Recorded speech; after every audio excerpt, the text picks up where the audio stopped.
See what I'll go out and come back in. watch, everything will blow up again.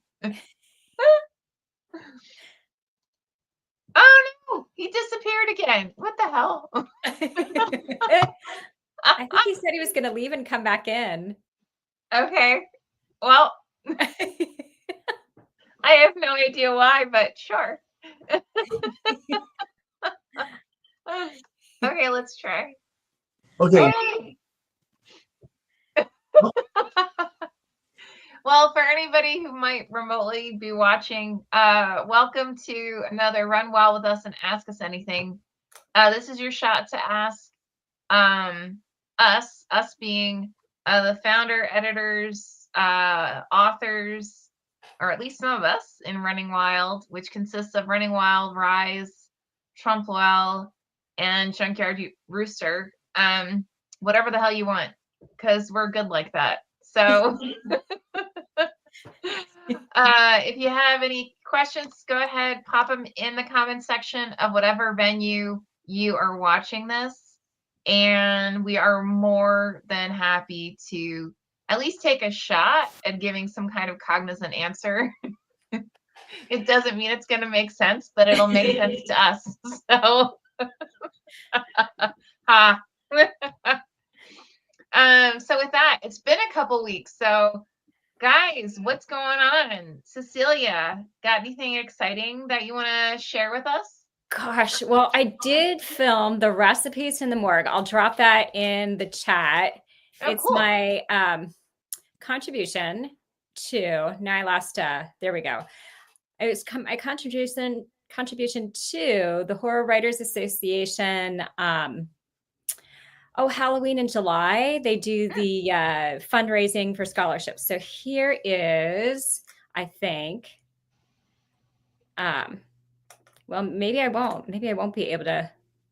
It says to join the chat, and I have to connect my YouTube account to join the live chat. I don't know if that's a good idea. I don't know if that's a good idea. I'll put it in the private chat, and then maybe you guys might be able to. Put it in the private chat, and then I'll do it. Yeah. Okay, so that's the link to the video, and then this is the link to donate. I don't know that this has been advertised. Okay. So this is the one to donate if you want to. But that was a lot of fun. It was hard. It was really hard work. Trying to, I mean, a lot of respect for all those Instagrammers and people who put shows together like this. Eating on camera is actually tougher than you would think, because you have to continue to talk and you want to keep it moving, because we just filmed it all in one sitting. So my son Alex just had, the camera phone, and I was like, I don't want to do cuts. I don't want to make any edits. I'm like, let's just film this. And so we did. So it's just me in my kitchen with my fuzzy slippers I made popcorn balls and let's see here, sugar cookies and a corpse reviver, which is really yummy. It's delicious. Drink, cocktail, and then a party game from like the 1920s. So, but I transferred it into like a writing exercise. So you're putting a bunch of names into this bowl of water with flour. And when they come to the surface, the names are going to be your characters for the book. So it's kind of a divination type party game. So that was fun. And then I finished an author manuscript for Running Wild Press. I just turned one in for Remington Blackstaff. So it's his Durbar series, and it's epic and it's amazing. And I'm just so excited for it to be out in the world eventually. It still has to go through all of its proofing and all those kinds of things, but it's done from my side. And so now I'm moving on to other manuscripts. There's a new contest for Flash Fiction Magazine, and I'm in the thick of it judging that as well. So, and each one gets a response. So we respond to all of them, whether they're rejected or accepted. So you get feedback, because that's what you pay for your contest entry fee. So a lot of those, that was good. let's see here. I'm still volunteering for social media for Literary Mama magazine. Alex, my son, went to Brazil for 2 weeks and he came Wow. back safe and sound and speaking in Portuguese, and I'm super happy for him. He learned on his own some Portuguese before he went for a couple months. He tried Duolingo, didn't like it, didn't think that it moved fast enough for him. So he just used a textbook. Okay. Like old-fashioned, old school textbook, loved it. He got more writing and reading practice, and he got to work with the verbs a little bit and sentence structure. And then once you're there, then you get all your conversation partners and you get to speak it and hear it naturally in conversation. So I'm like, wow, cool. I love that it was so low tech. So that was interesting.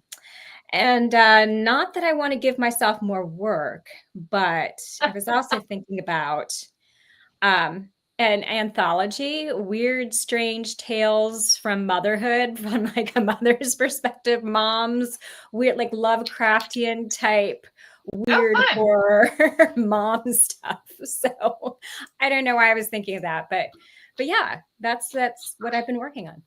Well, if you want to edit it, then I'm totally open to talking about it. That sounds like fun. Mm-hmm. I should probably cross off a few more projects first before I jump into something else. Cool.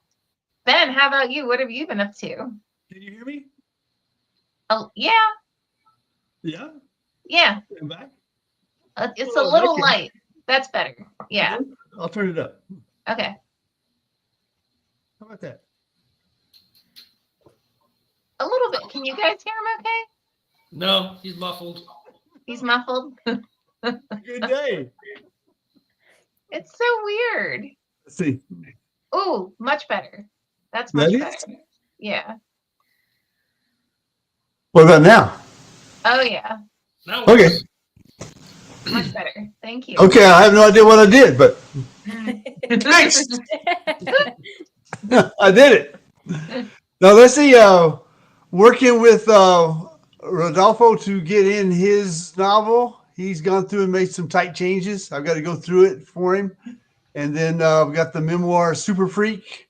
Super Freak is on its way almost to production. Just got an email from Caleb that said he's satisfied with it, and so I think we're good to send that one in. And working on the memoir Lives in Brown Cards. Okay. And had to put Weasel off a little bit. I was supposed to start this week, but it looks like the middle of September for that start. And then still have the poetry anthology. Anybody out there who's waiting on your poetry anthology, we're working on it. It's coming. And that catches me up, I think. How about Yeah, well, the short story anthology, we've got to find out where they went, where the submissions went. But oh, got it. we don't know because we had too many, I think. We had too many prompts and something had to give. And I think it was a short story number 10. Okay. But we'll find it. So if you submitted, give me some time. Cool. Excellent. How about you, Peter? What have you been up to? Oh man, crazy, hectic, busy schedule. But as far as literature goes, I just got Curtis's short story collection back to him today. So just waiting on his final approval, and once we get that, then it's going to enter production. So we're looking at a September 2026 date for a co-release of This Heart and Stepsisters. So they're very different works. The short story collection is, I mean, some of the best short stories I've ever read. I mean, stuff that I missed stuff as an editor because I was so enwrapped in the story that I just blew past stuff. I'm like, wait a second, this was mentioned before, but I don't remember it. So the edits, of course, every story in the collection had been published before in a magazine or somewhere else. So it's like, I'm like, what do I even need to edit this for? So we went really fast for the first run through. Cool. Got a couple things here and there because they were there. But yeah, I've got a final draft of the girls' dormitory headmaster or headmistress that I got to go through to finish up. get that into production. I'm working on what's it called? Suki's novel, After the Autumn People. Her name's Catherine Fisher, but she goes by Suki. And that's a fascinating read. So, and then I just got back the Drexel contest winner, his manuscript. I got his third draft of that. So we had to jump on the next draft of that. His notes were really interesting. I'm hoping that he made a lot of the changes that I suggested. He said he made a few, so I'm curious to see what this next draft turns out to be. So I've got a stack of books that need to edit. So I'm hard at work. My nose presses a grindstone. I hate cliches, but that was what just came out. We're moving next month to the other coast, to the west coast of Florida. So we got that in the mix. Yeah, so a lot of stuff going on. Wow. Congrats on everything. That's a lot, dude. Well, I've just been inundated. So like with my day job, last week I worked 50 hours. The week before I worked 60 hours. I've been in the midst of editing novella anthologies for both Running Wild and Rise. And I'm about 2/3 of the way through the novellas for Running Wild's anthology. And I haven't really started the Rise one just because I've had so many other things coming up. I had a couple of speaking engagements that I don't clearly remember because it's been that kind of insanity. I'm actually I was approached recently about us partnering on something that I can't really talk about because it's in the beginning stages of chat, but hopefully it's something that'll be, if it goes through, I would be thrilled. I'll just put it that way, and I'll be more than happy to talk about it. On the flip side of things, James Aquilone asked for Monstrous to no longer be part of the Running Wild family, and I signed the agreement for that I want to say over the weekend. So, I wish him all the best. I think it's a shame, but I'm sure he'll continue to do fabulous work, as he should. So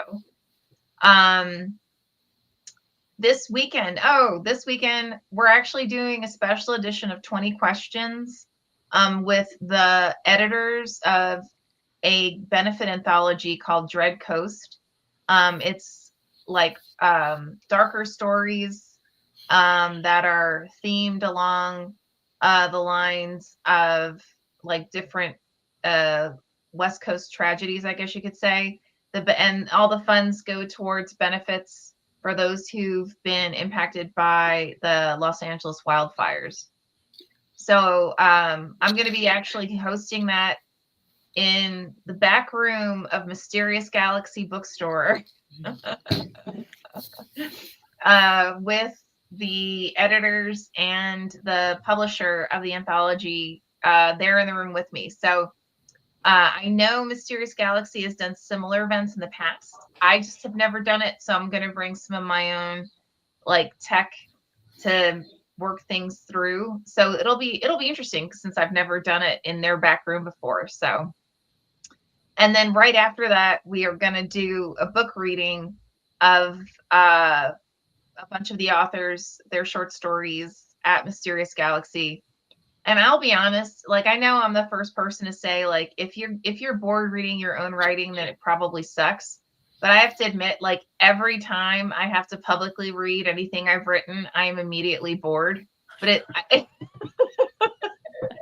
I think it's in part because I know it's coming. So it's like, oh, you want me to do what? So I'm doing it, and I'm going to pretend I'm not bored by my own writing. So and hopefully and in it actually features Conan O'Brien and something that he did during the Oscars. So I basically use that as a leverage to create a short story. So it'll be interesting to see if anyone catches the actual the facts that I've blended into the fiction, if that makes sense. So, and I'm on the tail end of a wicked, I think it's The Flu. where by the end of the day, usually I think, oh, I don't feel that bad. I'm only a little congested now. I'm only a little rough. But then by the time I wake up in the morning, I am like floored again. So hopefully this will be the last, tomorrow morning I'll wake up and I won't have to suck down Dayquil and Advil to keep getting my way through the day. But and then I've also been working on a memoir that we're in the tail end of. It's actually a memoir and essays, and I know I owe the author a review of his proposal for the reorganization of the essays themselves, and I have just been absolutely swamped. In the last 2 weeks, my husband actually travels quite a bit for his own work, and right now he's based out of Germany, and he came home for about 2 weeks. So whenever he's home, basically everybody and everything else gets put on hold. So if I owe you an email or a phone call or something, feel free to just send it again, because if I am still getting caught up on everything, but it doesn't hurt to have it at the top of my inbox. So, and then I think I have another 20 questions I'm doing with one of our authors on Sunday. So that'll be a lot of fun. So I'm really looking forward to that. And I just got confirmed I'm speaking at the Tahoe Writers Conference and at the Central Coast that's in October, and at Central Coast Writers Conference, and that's in September. And I think there's one or two others that are coming up. So that's everything I can think of. I wasn't smart enough to do what Cecilia did, which is write notes. I have to, because I don't remember anything anymore. Right? These days. Yeah. I need to do that. I absolutely have to do that, because then, it'll actually be a more meaningful update than than what I gave. But so out of curiosity, have you guys encountered anything recently? Actually, no, before I go there, Peter and Ben, why don't you talk about Alma? Yeah, we had the opportunity to not present the award to the winning author, the winning poet for the inaugural Alma College Literary Award, but we were there, and I offered a critique on it, and Ben did a great explanation of Running Wild Press and our relationship with our authors and our poets, and actually admitted on camera that he was the editor. He would be the editor for that collection. I kindly volunteered him. Exactly. So it was a nice ceremony. Sofroni presented the award, which I saw, which is really cool. And looking forward to next year. But I think Ben's presentation was fantastic. Awesome. Just talking about the acquisition process and what we were looking for, what we look for as a press, with the stuff that may not fit anybody else or catch anybody else's attention. That's what we thrive on. And just talked about her. At one point, she constructed it as one piece, but what she submitted was deconstructed into two pieces. And we saw value in both, but we made sure that she didn't mind working with us and reconstructing it back into one piece. And I think there's enough universal meaning there to take the personal meanings of the letter she used to write the core of the book, and then turn those personal meanings into universal meanings that will have some appeal. Oh, wow. And, so I congratulated her for winning the award and for having me as her editor. She was thrilled in both cases. As she should be. No, I'm looking forward to putting it back together and putting it back into one piece. So it'll be exciting. It'll be a good project. I did see a couple of poems in both collections, though, of the same poems. Yeah. So she didn't deconstruct it totally. No. I see. Well, that's As, cool. as if you wanted it reconstructed, you know. Yeah. Mhm. But that was Sorry a about neat little ceremony. It was cool to watch. They were like in a cathedral, and In Oxford, yeah, England. in Oxford, yeah. And so it was neat to be associated with it and to see them celebrate their graduates. Oh, cool. That's awesome. I know. Now I remember. So I actually had the luxury to be at San Diego Comic-Con where I, talked about something, but I was actually invited to be in the audience for the 25th anniversary of the X-Men movie.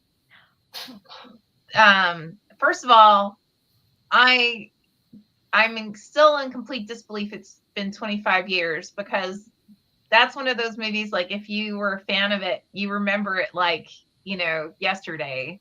But it was the one where Hugh Jackman was Wolverine. And the reason I was invited is because we had the luxury of publishing Scott Leva, his memoir, I Am Was Spider-Man. And they actually had the director of X-Men called Scott on stage to talk about his experience because he had been he was actually one of the stunt guys for the film, and he also taught Hugh Jackman how to be Wolverine. And they showed behind the scenes footage of him basically training Hugh Jackman on how to be like, what's the motivation for Wolverine to do certain things, because Wolverine is like a short guy, believe it or not. Hugh Jackman is not. So he had to sort of explain like, why he may do certain, behaviors. And he actually called out Running Wild on stage and kindly thanked us for publishing his memoir. So it was a lot of fun. I got a lot of video on it, and Scott, again, quite generously posted a lot of it all over social media. So that was fun. And he also invited me to present his book at a book signing. And so it was really actually cool because of his long history with Spider-Man, a lot of Marvel fans showed up. And it wasn't like a regular signing where usually they just say, here, yeah, can you sign the book, like, there's no real engagement. Like, everyone just wanted to chat with him about his experiences and all that. So that was it was a lot of fun. And actually we actually just talked a couple of days ago, and he was saying he was surprised how many people showed up. So I was like, dude, you at least people showed up for yours. No one shows up for my book signing. So that's awesome.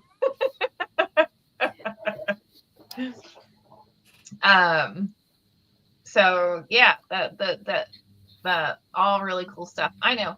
I was going to ask you guys, is there anything that you recently feel that you've read that you felt like it actually taught you something? Meaning in terms of craft, and if so, what was it?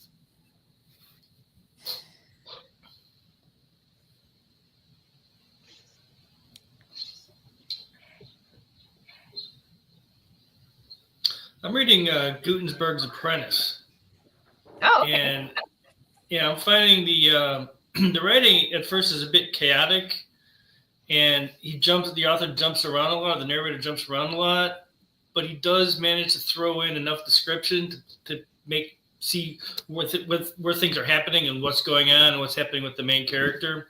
Mm-hmm. So I'm learning that linear is not always a necessary thing. As long as you keep the reader engaged and traveling along with you, you can make certain leaps in space, not just time, but in space as well. As long as you remain rooted and the reader can keep up with you, you know. So things do not always have to be linear. Huh. And how is he able to keep things tied together if it's in a non-linear form structure? Well, what he did was he had the main character, the protagonist, is actually is a scribe. This is back when Gutenberg press was first being invented. Part of the book that I'm in right now, it's very early beginning, but they're smelting the metal that they're going to use for the letters because they couldn't get it right. They had to get the exact right thing that could handle the pressure of printing over and over again.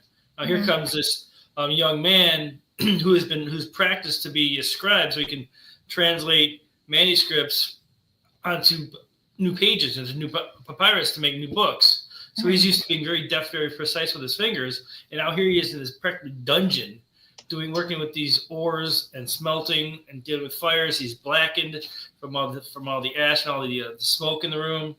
But the thing that struck me the most is that he was able to move throughout the city and show the city in its decline. And then in the very next page, literally, he's thrust into this dungeon to be an apprentice because of his father. Gutenberg owed his father money, so his father put him to work to make sure that he's a successful businessman. So, but that little jump threw me off. But the next scene was so rich that it didn't matter because it didn't throw me out of the story at all because I knew the main character enough after a page and a half, 2 pages, that to see him thrust into this dungeon, this atmosphere, wasn't jarring. It didn't upset the story because I just my mind just said, okay, well, now we're here. There was no lead up. There was no, okay, this happens, this happens, this happens. Just like, boom, now we're in this dungeon. And the story just keeps going on down the road. So interesting how he pulled that off. Oh, that's pretty cool. Yeah. Awesome.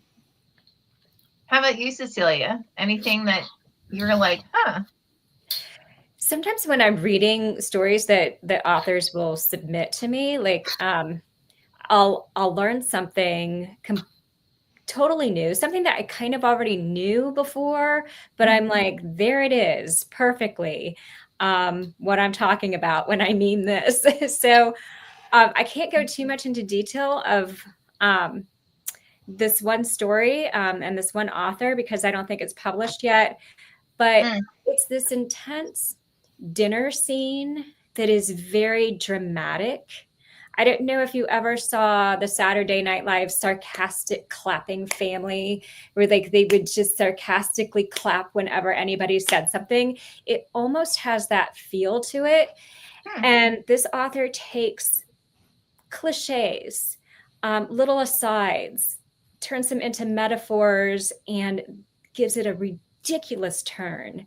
So the scene is intense and dramatic, and these asides are just as dramatic but ridiculous at the same time and totally hilarious.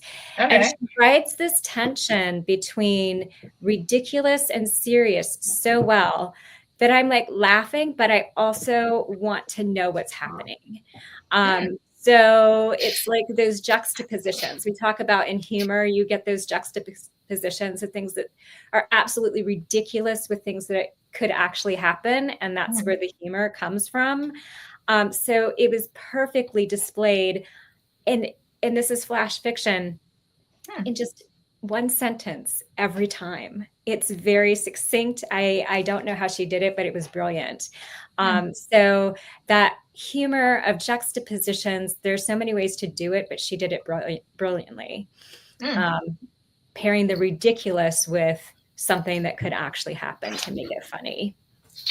Wow. If that makes sense. I know I have to be vague, but it's vague because it's not published yet. But yeah, that kind of technique for humor. No, it does. If I understand correctly, she was able to leverage the pacing within the brevity of the sentences and the language that she used to give you that feel. Right. Yeah. Very cool. Yeah. Wow. How about you, Ben? Anything that other than your own writing?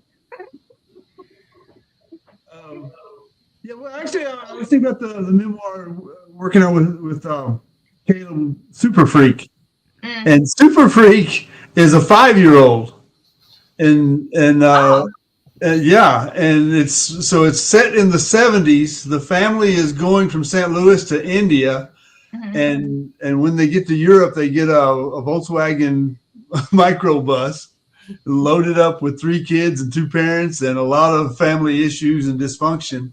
All right. But he does it. He maintains the perspective and the narrative from the 5-year-old very well. And we've had some great discussions about he has tried to he's asked if he should make it more knowing, and with the virtue of hindsight, and I said no, it works. It works through Super Freak's perspective. So, and you've done it real well. Don't mess with it. Don't make Super Freak older than 5 or 6 as it progresses. And he's doing really well with that technique to maintain the balance, because he will flash forward to talking to his mother, who was of course on the trip back then, but the conversation shifts because he's older, and the transitions are really well done. And so as a technique, and then reading. I'm reading. I was told to come alone by the German journalist with Arabic and Moroccan descent, and she's telling stories that you don't see on the nightly news, and because of what's going on in the world, that we sometimes as American news watchers don't get, and it. I'm mad at the news anyway, because they've dumbed it down to what used to be the 8th grade level, but now they think it's a collegiate level when it's not. But it's refreshing to see her behind the scenes writing about things that she's investigating as a journalist, and so that's a neat technique as well, to an eye opener. It's interesting because. So since my husband, is oftentimes in Europe, he actually finds out stuff before I know it. So I'll wake up to messages from him like, "Oh my God, I can't believe this is going on. Are you okay?" And then I'll have to go and look at our own news to see what he's talking about half the time. And, like they'll get it in Germany before we even get it in the United States. And it's like, a riot that occurred within one of our own, our own states. And I'm like, okay, that something's wrong there. That yeah. My wife will tell me she saw a news story on TikTok a week ago. So yeah, I saw that a week ago. Oh my gosh. I believe it though. Yeah. Yeah, he sees stuff on like Instagram and like all over long before I even have wind of it. So yeah. If you can read that international perspective, I think is worth reading and worth seeing and thinking about. Oh yeah, absolutely. Absolutely. Very cool. Well, for those who are watching, I got on this trend of memoirs. That seems to be all I read. Oh yeah, check you out. Yeah. and not quite all you edit, but edit poetry Well, and this memoirs. summer it's been pretty much memoirs. Oh wow. It's Not intentionally, by the way. And the poem war. The poem war, yeah. It's coming. Totally. Yeah. I told Mary that at Alma College, that's what she had written, the poem war. She didn't know it. Oh yeah. Was she shocked? I'll find out. She right. may not have been listening. She was at the podium getting her award, so she may not have been listening to anything I said. Got it. I was just thinking, in terms of things that I've been reading, people in Barnes and Noble must get a kick out of me if they're watching me. I go between horror and self-help.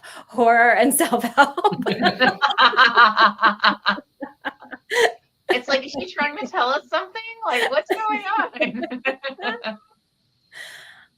Next time you go in, you just have a big knife and just put that on the counter. I'm just going to put this here for a moment. How not to be afraid, horror. Here, hold my knife. I was recently at a Barnes and Noble in downtown Burbank, and I was like waiting for my husband for something. So I was like, oh, I'll get a coffee, and I'll just chill out and work on something.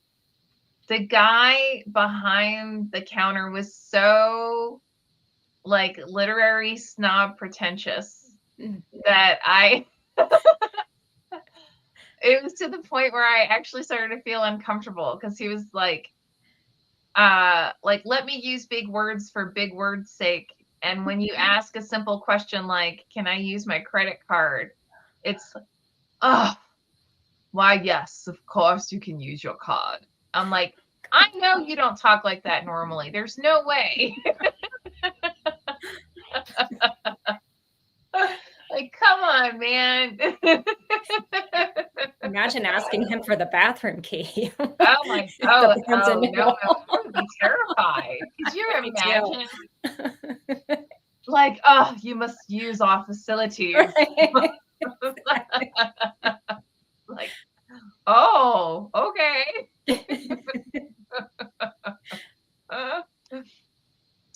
Well, for anyone who's watching, guys, don't forget you're always welcome to ask us any old questions that you have. Just go ahead and pop it into the comments section of wherever you're watching, whether it's Twitter, Facebook, Instagram, LinkedIn, YouTube. We absolutely love your questions.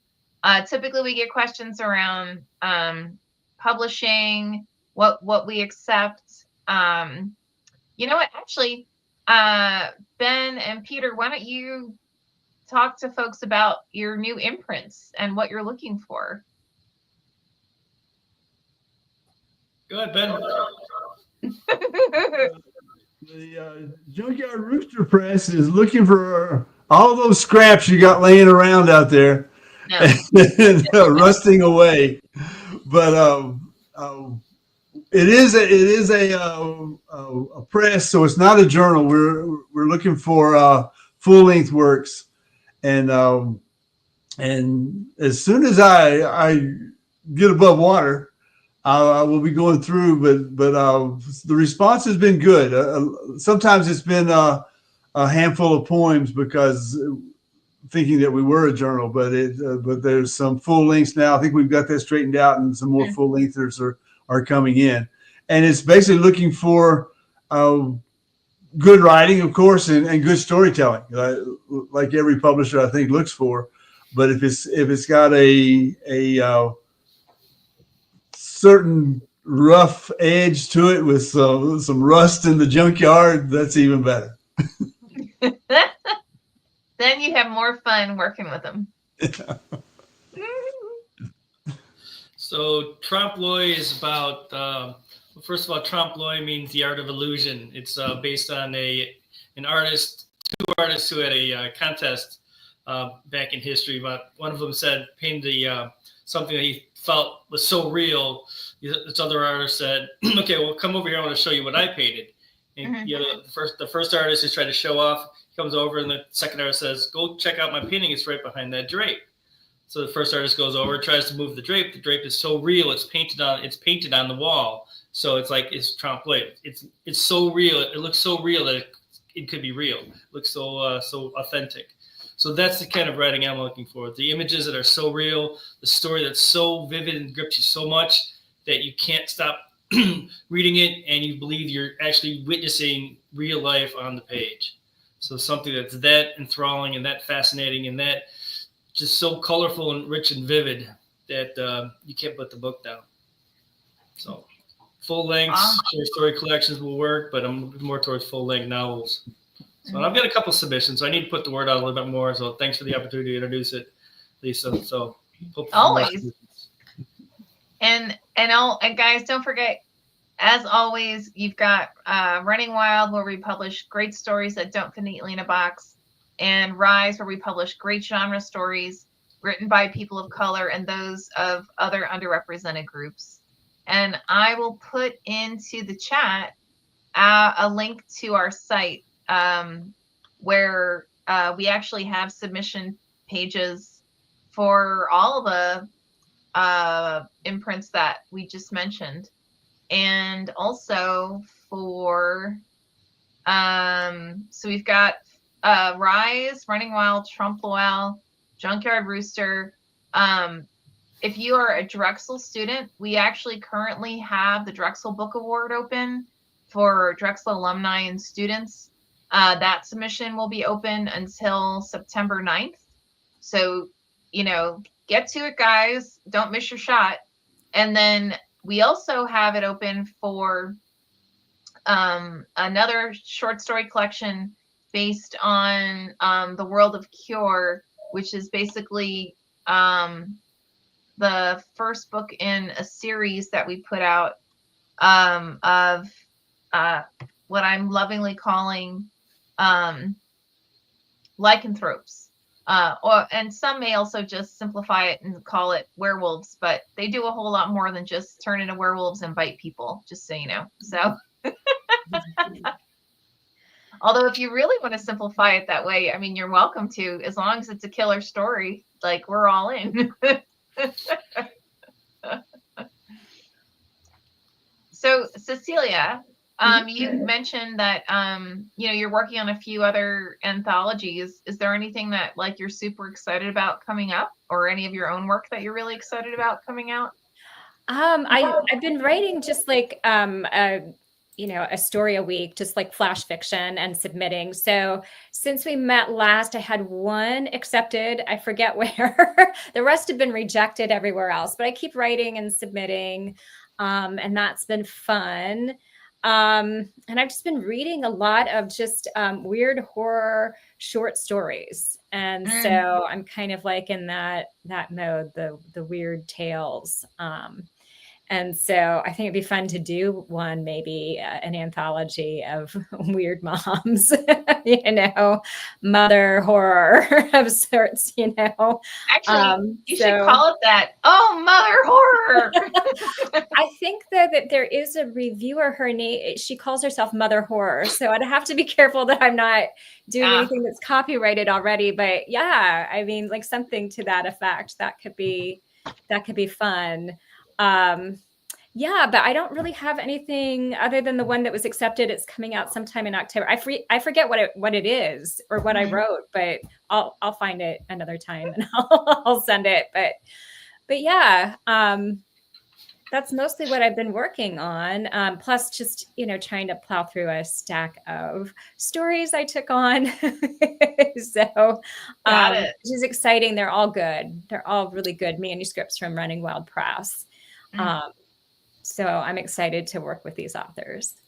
Very cool. Very cool. I've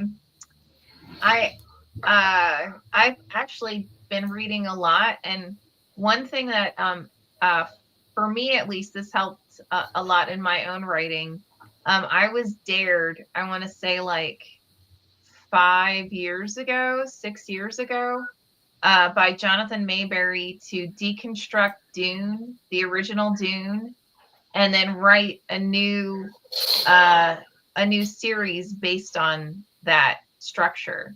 So if you are someone who has a heart, like you're really great at imagery, you're great at character development, but you have difficulty in actually pulling together the structure of a novel, and you're not writing like mysteries, right? Because mystery has a very specific structure. You're not writing thriller, which also has a very specific structure. Then actually, this is one of the best exercises that you can give yourself. Pick one of your favorite books and literally just go through and be willing to degrade the book by writing on it so that you can write notes, in the comment, in the sidelines, right? And figure out how the author does certain things as to progress the narrative and what, different techniques they're using. When I do this, I usually, this isn't the first time I've done this, by the way. It really is a great exercise for you to learn, especially more complex narrative structures, and how they pull it off. And I listened to this on audiobook, I want to say like 4 times first to kind of get a feel for just the first Dune, because I think there's actually like 4 in the original series. And then I started deconstructing the actual print, the paperback. About 2/3 of the way through, and then once I'm done writing my notes on, how he achieves certain objectives, because by listening to it, it enables you'll know what's going to occur. You get to learn the characters and what their motivations are. Again, though, through the lens of whoever the narrators are representing those characters, but it's still, helpful, so that when you actually go to deconstruct the actual print version, you already know what this setup is, right? And like what it is that's going to occur later on within the story, that this is either setting up or it ties back to, or it's referencing, and any kind of underlying, what I want to call, like, especially novels like Dune. I mean, he's created an entire world, right? So different things about that world that he's referencing within that narrative that at the time you don't realize are important, but later on you realize it's imperative that he would have given that little nugget during that period in the story. So I'm like I said, I'm like 2/3 of the way through that.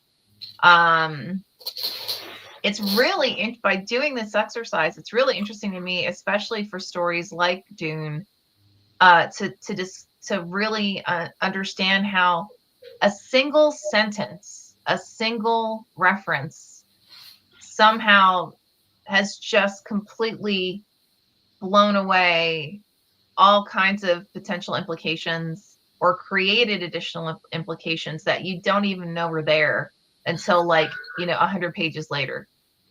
So like one for well, I'm gonna give a big spoiler for anybody who has never read Dune. So Dune is a desert planet, and the assumption is that it's a desert planet by nature, right? But you find out I don't think they ever directly come out with it. By the end of the story, they just throw some massive hints by the end of the first Dune. But it's a man-made desert planet for a drug that people are addicted to, and it's basically one huge drug planet that is run by this overarching global government. And the primary character realizes that all of this is basically being done for ill intent, and people are dying to create these to create these drugs. And the other implication is that the drugs are also created in part by these huge sandworms, and the drug is actually, like, I guess you could say, a secretion, to put it politely, of the sandworm. And the sandworms would not actually exist if it wasn't a desert planet. So there are all of these like intertwining implications that he's like set up the groundwork for a much bigger narrative that he only barely touches in the first novel, which, by the way, is like 450 pages.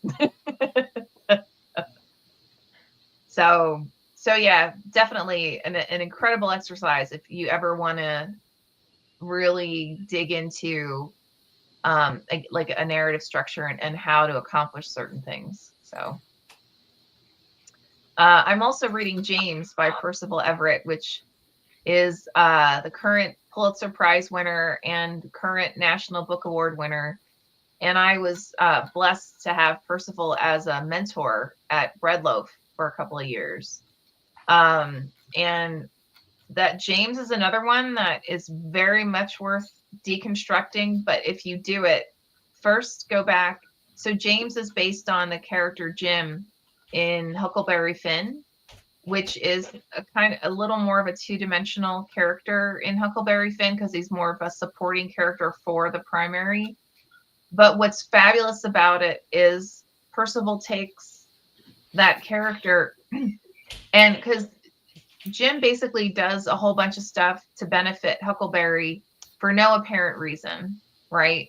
And so he basically develops the character of Jim, right, to be James, and provides the motivations as to not just why he would do these things, but his own life, right? Really, really fleshing it out.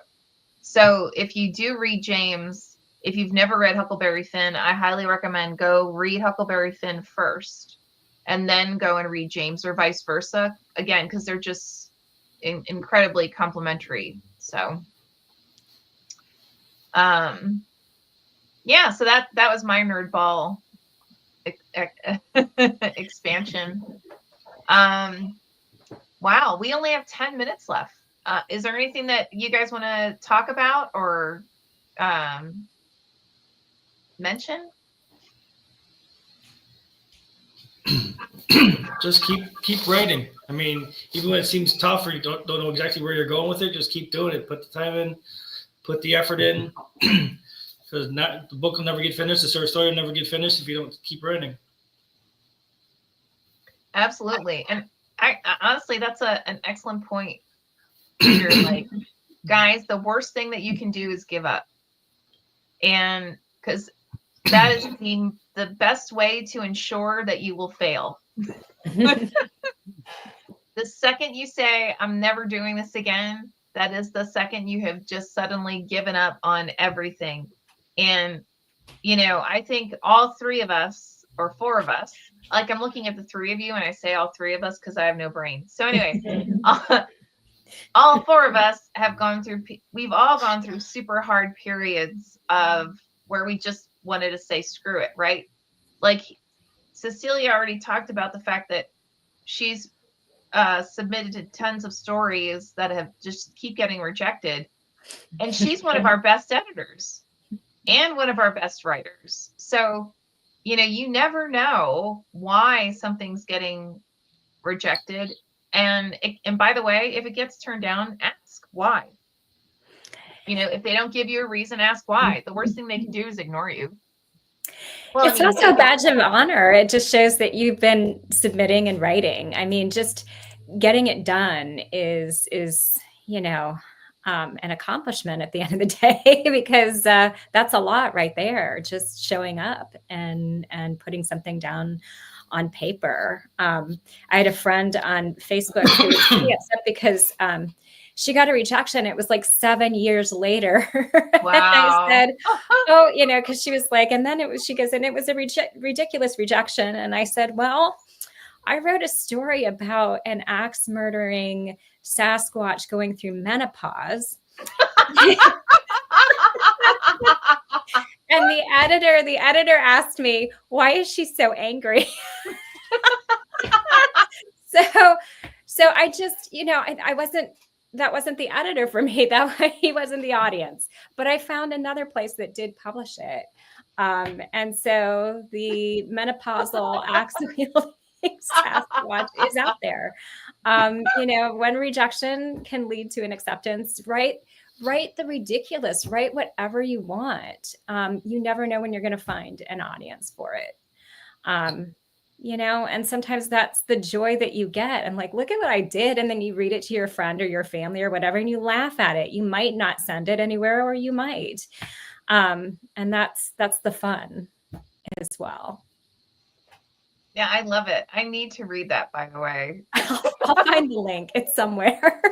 It was a long time ago in some obscure journal or publication, but it was so much fun. It was a lot of fun. Yeah, and the best thing that you can do is just, like, Ben, tell them about what you do every morning. Oh no. No, not that. The other thing. Yeah, I'm usually up between 2:30 and 3, and downstairs writing, and that's just the good quiet time to tap into the creative energy and capture the ideas. And so even today, I think 8, 9, 10, 14, 26 poems today. What? So yeah, yeah, 2 of them are good. I'm But not missing that. it's a process where I'll get a theme, and then next thing I know, I've got a collection, and I'm sitting on about 51 collections that need to be sent out somewhere. But again, it's the right publisher, finding the right timing, and uh, we've talked about it before. But in 1987, I wrote The Pumpkin Man, and in 2024 it was published. And so that's 37 years later. It was time to pick up, because I hadn't lost faith in it. It wasn't forgotten, and I like the story, I like the characters, and then just waited for somebody else to like it too. That's all. And like Cecilia's saying, you embrace those rejections. That I I give myself $5 for every rejection I get. And as a poet, I've got a good retirement fund going on. I was gonna say, you're like a billionaire. Oh yeah, I've got a rejection bucket where I just I owe myself $5. I'll put it in there. Cool. And It's like a swear jar, but Right? it'll sting a little bit, but the only thing that lasts about the same as the sting is the elation that you get by being accepted, because it doesn't last that long either. Neither one of them lasts long at all. And so if you keep writing, like Peter says, keep writing, and don't write for the fame and the glory. Write for the creativity of it, and know that some of your characters are in there waiting for a voice. Give it to them. I remember one of the first writers conferences I went to. I think it was the Philadelphia Writers Conference, and the instructor pulled me aside, and he was like, "Look, I got to tell you, you're a great writer, but the way you write, you're not going to get published till you're 50." And I sat there and I went, I think I can wait that long. Mind you, this was like 1998. And I don't think that was the response he was expecting. But his point was, if I mean, you've got choices, right? You can write for the passion of it, for the creativity of it, for the joy of it. And that's much of what we publish. And because a lot of times those are phenomenal stories. And because it doesn't fit mainstream media, right? Oftentimes, the larger houses and even the mid-size houses, they won't go for it because you're not fitting a trend, right? You're not fitting some type of something that they already know they can sell. And, I mean, that was really his point to me was, look, if you keep writing for the passion and the creativity of it, then it may be a while before you see your written word on a published page. And again, that's a choice. I mean, I actually do both, but figure out what'll make you happy and go for it. But own it, right? Like if you're writing for the passion and creativity of it, own it. That's fabulous, and dive into it, right? Really embrace it. And if you're going to publish don't publish for the money of it, because even those who are bestsellers are like have day jobs, just so you know. But again, embrace it, love it, enjoy it, right?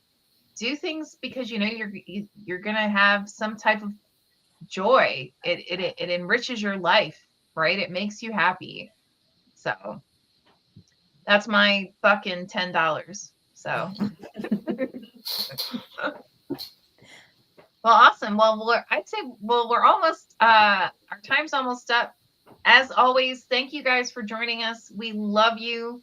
Please, please, please, always, if you're watching this and it is not Thursday between 5 and 6 p.m. Pacific time or 8 and 9 p.m. Eastern time, it is not a big deal. You can go ahead, put your questions into the comments section. We always check, and we will be more than happy to respond to your question next time. So with that, as always, awesome to see everyone. Love to everybody, and looking forward to seeing you next week. Awesome. Bye. Bye.